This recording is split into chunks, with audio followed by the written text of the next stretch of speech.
Hello, ayan, nakarating na kami ng DENR Senro Tagbilaran ni Miss Maya. Galing pa kaming Albuquerque, Bohol. So bumiyahe kami from Albuquerque papuntang Tagbilaran, then Tagbilaran papuntang Cortez.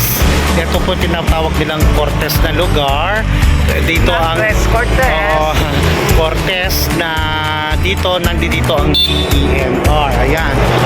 So, ayan, may pumalo pa. So, papasok na kami sa loob para mag-inquire tungkol sa aming mga bagay-bagay tungkol sa lupa, lalo na sa agricultural. Okay, maraming salamat at malalaman yung mga update. Bye! A few moments later. Hello po, good afternoon. Ayun si Miss Maya. Tanong niyo kung nasan kami. DENR, Senro Tagbilaran. Dahil marami kami mga katanungan sa buhay. Ano yung tanong mo? Magkano ang buko?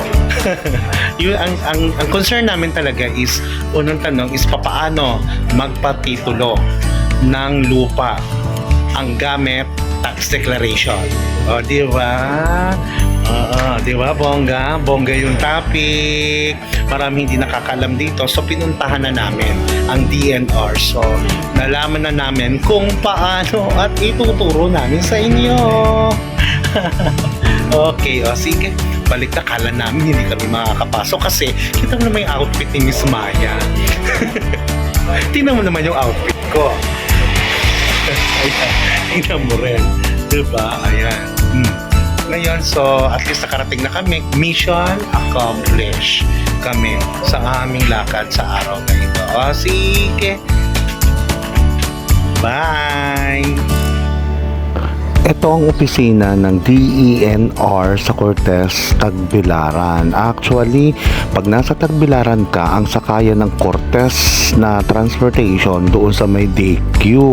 Or DQ ba yun? O VQ. So, mga ilang minutes or 10 kilometers ang layo niya sa Tagbilaran.